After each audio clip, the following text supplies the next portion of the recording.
Alright, LearnWake members, this is Brandon Judd, and today I'm going to be doing a video analysis request for user pimmy42, and this is on some tantrum attempts. And down here in the description, it looks like you've been working on these for about a year now, and it seems like at this point, this is the furthest you can get it, and you can't really progress past it. And what am I doing wrong? Any help would be great. So first of all, thank you for uploading this video, and we're really glad we can help you out and hopefully get you landing this thing pretty quickly. It looks like everything is really good so far. Your flip is good. It looks like your ability to edge is really strong, and everything's looking up. So once we fix this one thing that I noticed here, once we can help you diagnose it and then give you a drill to work on to improve it, hopefully we can get that just making this thing function so you got it every time. Tantrum is one of those tricks that once you get it, you can kind of repeat it at a whim. So hopefully we can get this thing really comfortable for you and really easy for you to repeat. Alright, so the first thing and kind of the main thing that I noticed is your body position when you're taking off. Now this is really small. I'll try and make it as big as I can here, but let's take a peek at what this looks like. So you edge in nice and strong, flatten off, and then go for your tantrum. So I'm going to pause it here just like I had it before, right at the wake. And we're going to take a look at this position. So I'm going to make it a little bigger here, and hopefully you can see this at home. I know it's going to be kind of grainy, but so right here, if you look at your board, if we were to just draw a straight line straight up into the air, your board is on your takeoff side, and your chest and upper body is toward the middle of the wakes. So you're tilted a little bit kind of this way, if you can look at it like that. And that means that at this point, when the tail of your board is the deepest in the wake, if you're tilted like this, that means you're taking off on your heels still. You're still on your heel side edge, and you're not really flattening off and kind of tripping the way that this trick calls for. So we've got a few ways to fix that, and I want you to see what a correct one looks like here. And so here's an example of Kyle Schmidt. If you take a peek at, if I was to take the center of his board and I was going to draw a line straight upward like I did on yours, you'll notice his body is on his takeoff side and the board is closer to the wakes. So it's about the same amount that yours was, but in the opposite direction. So that's something that's important to note, is you want to, when you're edging into the wakes and you sort of sweep the board back underneath you to hop onto the balls of your feet so you can switch edges and trip the board. You don't want to be throwing your upper body into the flip. A lot of people do that. It's a very common thing of trying to get your upper mass, your upper body to start going backwards into that flip.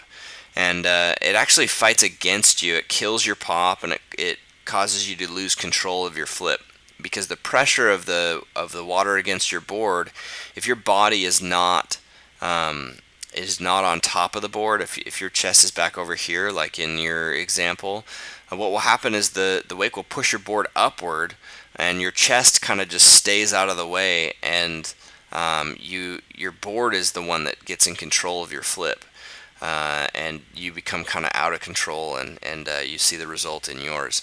So this is Kyle, and he has been able to sweep his board underneath him. So what I like to think about when I'm doing the tantrum as well, to get a good trip on it, especially if I'm riding a smaller wake, a bigger wake will kind of do it for you, but a smaller wake, you really want to think about getting your board closer to the wake than your chest.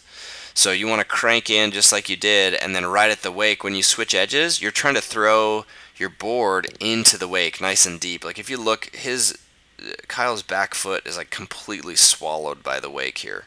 So you really want to use your momentum and your upper body and everything and your legs to really push the tail of the board deep into the wake right there.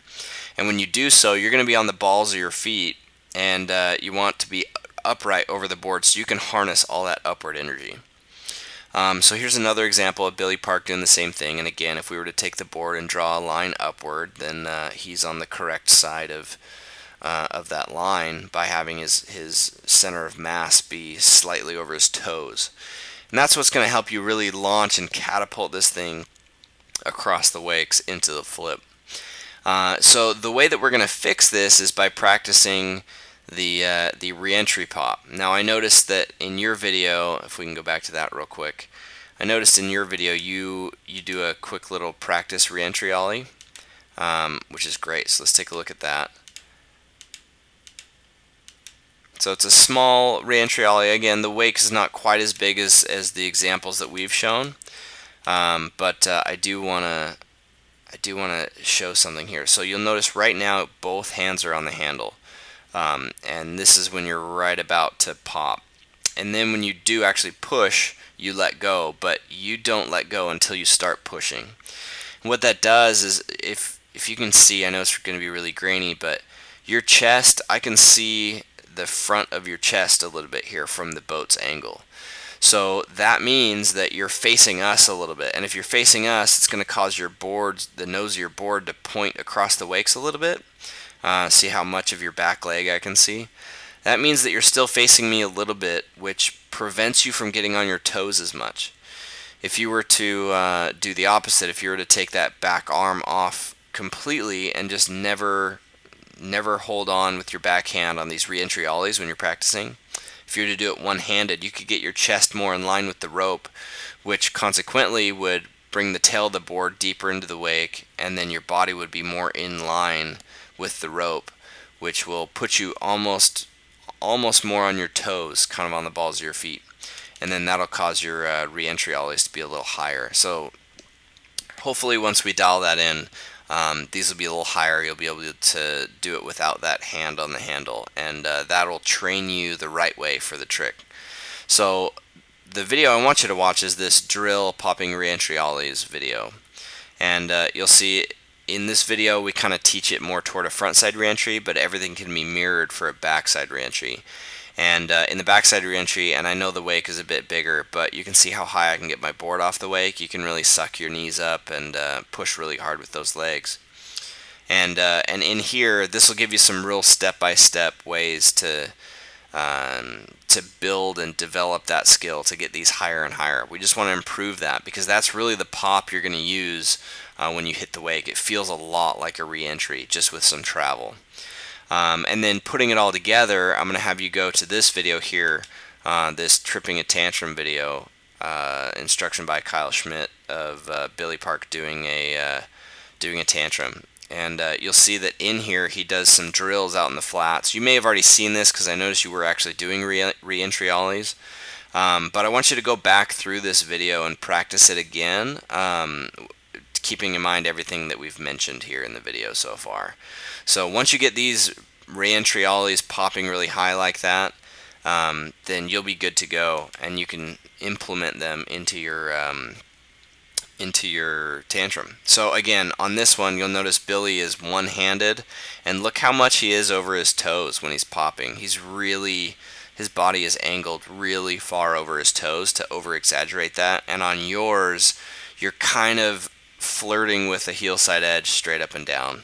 So again, once we make that slight adjustment, I know it sounds almost kind of complicated, but once you get the feeling will be easily recognizable. And once you can do that and repeat it, then your tantrums are going to be really, really consistent after that. So I'm looking forward to seeing a lot of really good tantrum videos from you from here on out. So if you have any questions, hit us up here in the comments. Or you can record a video of yourself if you run into a new issue, and we can solve it again. Good luck.